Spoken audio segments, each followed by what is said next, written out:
Who gave Demon Slayer the right to be dropping this much fire week in and week out? This was supposed to be Attack on Titan season, but Demon Slayer is up there fighting for that number one spot, and currently, for me, it's winning! It's winning!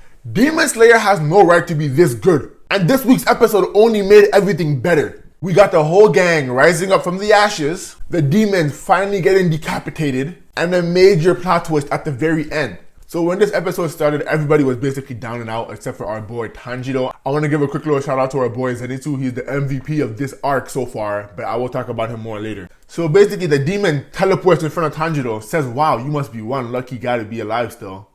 And then proceeds to basically torture this guy, starts breaking off his fingers like they're Kit Kats or some shit. Tanjiro's over there struggling, running around, throwing rocks at the fucking demon, trying anything to survive. And the demon's over there laughing at Tanjiro. But the whole time Tanjiro was doing that, he had the plan. He had the plan. The demon thought Tanjiro was throwing rocks. Nah, Tanjiro slipped in a low poison kunai. And all of a sudden, the demon couldn't move. The sister was like, brother, get up. He just threw some rocks at you and headbutted you. It's a regular headbutt.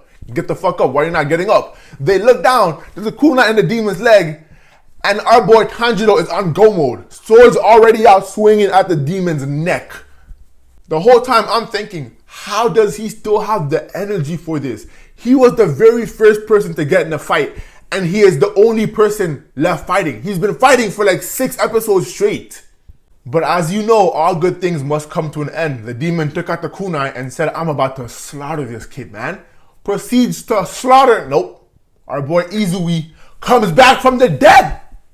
From the dead, bro. From the ashes. He was laying over there, poisoned, missing an arm, and down for the count. But here he is, back to protect our boy.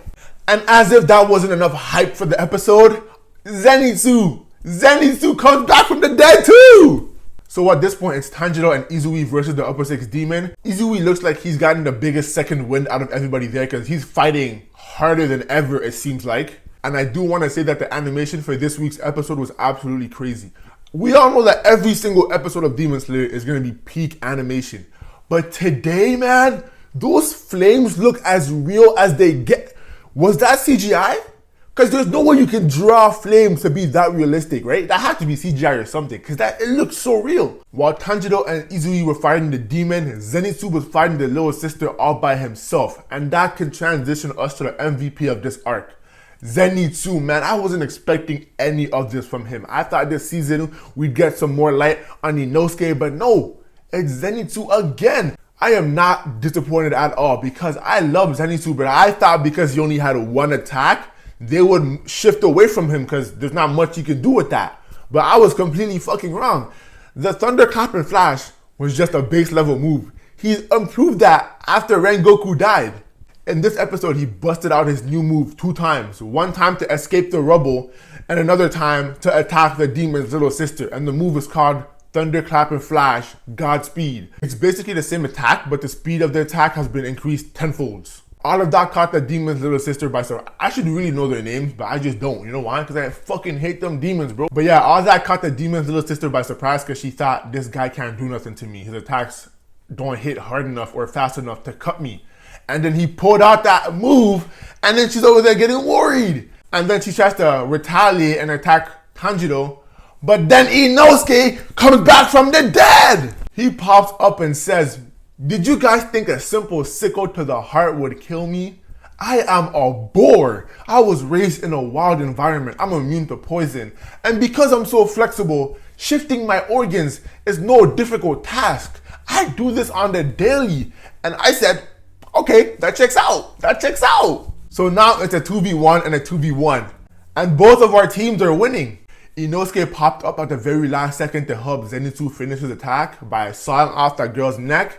And all while that was happening, Izui and Tanjiro were still fighting the stronger demon. Okay, I felt bad for not saying the names all these times, so I learned their names. The girl's name is Daki, and the older brother's name is Gyutaro? I think I'm saying that right. If I'm butchering it, I'm sorry. But the fight with Tanjiro, Izui, and Gyutaro was a much more difficult fight than Inosuke's, Zenitsu's, and Daki's, and that's what we expected. So Izui is basically going batshit right now, pulling out all the stops. He's going crazy, and all while this is happening, the animation is looking as crisp as ever, man. Everything is just being done so right. And our boy Izumi is over there screaming, we keep fighting. Flashier than ever, man. Flashy, that's our flashy Hashira right there. Gyutaro is over there fighting for his fucking life, holding on for dear life. And then Izumi tells Tanjiro to jump. It's about time we put out the final move. Cut this boy's head off. So as Tanjiro jumps to slice off his head, Gyutaro sticks his poison sickle through Tanjiro's jaw, but Tanjiro doesn't let that stop him. He keeps swinging, and once he finally makes contact, it wasn't enough. But he got a flashback, and you know how flashbacks work in anime, right? A flashback is a incoming power up. You know this, right? You know this. So the flashback comes, and then Tanjiro, his scar gets bigger, and his hair goes up and turns more fiery, like how his dad's was. But this time, he loses his pupils. Like whenever we see his dad in a flashback or something, he has no pupils. So Tanjiro is getting more and more of the power that his father had.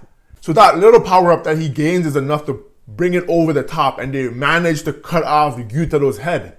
The fight is over, right? Wrong.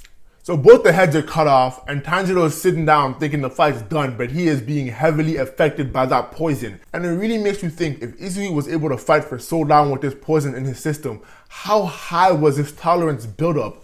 We know that Inosuke is immune to it, but Izumi isn't. His tolerance is just high. The poison was in Tanjiro for like 10 seconds, and he was on the ground feeling all the effects. He could not see properly. His vision was completely distorted. He couldn't hear anyone, even a person standing right in front of him.